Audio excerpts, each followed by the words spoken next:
नमस्कार, जय माता दी। प्रिय दर्शकों, आप सभी का हमारे इस खास कार्यक्रम में बहुत बहुत स्वागत है। हम मूल नक्षत्रों के विषय में बात कर रहे हैं। मूल नक्षत्र क्रम के अंदर जो दूसरा नक्षत्र होता है अश्लेषा नक्षत्र होता है, और अश्लेषा नक्षत्र में जातक का जब जन्म होता है तो ऐसे जो व्यक्ति होते हैं आक्रामक विचारधारा के होते हैं, क्रोधी प्रवृत्ति होता है, बात बात पे गुस्सा आ जाता है ऐसे व्यक्ति को, और किसी भी परिस्थिति को आक्रामक होकर के वो उसका समाधान ढूंढते हैं। नशा करना पसंद करते हैं, भयंकर क्रोध को प्रकट करने में इन्हें भरोसा होता है।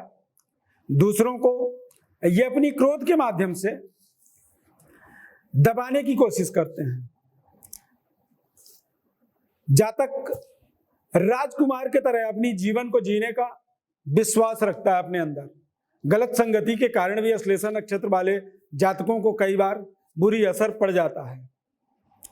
खर्चीले स्वभाव के होते हैं, उचित अनुचित का ये कई बार ध्यान नहीं रख पाते, इन्हें समझ में नहीं आता है कि क्या सही है क्या गलत है। अपने आप को ये रोक नहीं पाते हैं। एहसान का महत्व ये नहीं समझते हैं, और जब समझते हैं तो उस एहसान का बदला जीवन में कभी ना कभी निश्चित रूप से उसको अदा करने का, उसको संपन्न करने का एक संकल्प भी रखते हैं। दूसरों की समस्याओं का समाधान करने के लिए एक बार जब ठान लेते हैं तो करके ही मानते हैं, यानी कि दृढ़ इच्छा शक्ति भी पाया जाता है। खान पान का जो एक प्रभाव होता है वो विशेष ध्यान रखने वाला व्यक्तित्व कह सकते हैं कि अश्लेषा नक्षत्र में पाया जाता है। कई बार ये भक्षाभक्ष भी ग्रहण करते हैं, यानी वेज नॉन वेज इन चीजों का ज्यादा ये परहेज अपने जीवन में नहीं रख पाते हैं। अब अश्लेषा नक्षत्र के 4 चरण होते हैं। चारों चरणों में जब जन्म होता है किसी न किसी एक चरण में, तो उनके क्या असर होते हैं। पहला जो चरण होता है वो पिता के लिए कष्टकारक होता है। दूसरा चरण जो होता है माता के लिए कष्टकारक होता है।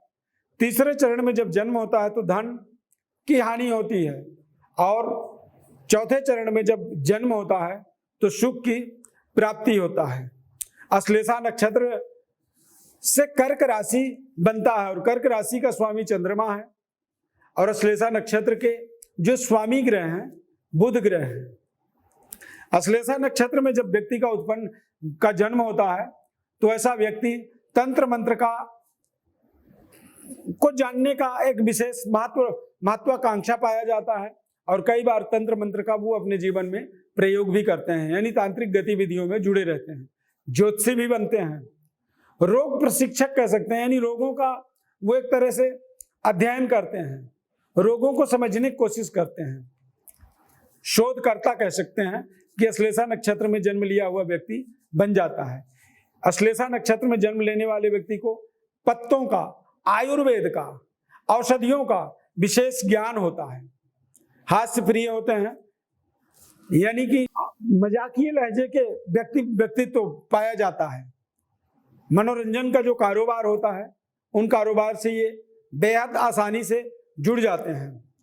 इनके अंदर कलाकृति होती है, कार्टूनिस्ट होते हैं। शेयर मार्केट के अंदर इनका कारोबार करने का तरीका बहुत अच्छा होता है। ट्रेडिंग के काम पे अपना विशेष आधिपत्य रखते हैं।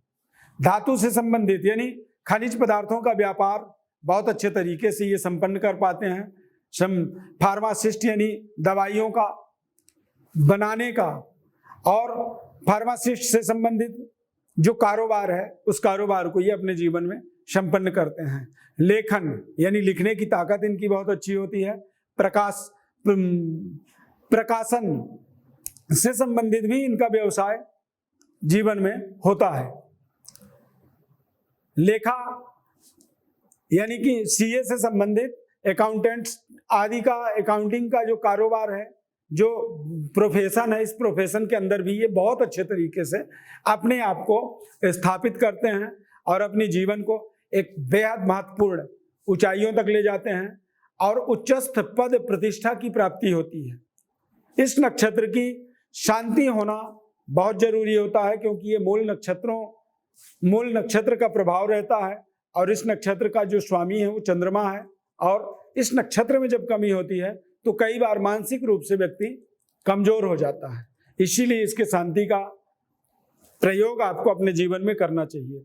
प्रिय दर्शकों, यदि आप अपने नक्षत्र के बारे में या अपने राशि के बारे में, नक्षत्र के प्रभावों के बारे में जानना चाहते हैं तो हमारे इन नंबरों पर कॉल कर सकते हैं या फिर हमारे व्हाट्सएप नंबर पर आप अपना बर्थ डिटेल लिख करके भेजें। आपको हम निःशुल्क रूप से संपूर्ण जानकारी प्रदान करेंगे। हमारे चैनल को आप सब्सक्राइब करें, लाइक करें, बेल के बटन को क्लिक करें, निरंतर जुड़े रहें। बहुत बहुत धन्यवाद। जय माता दी।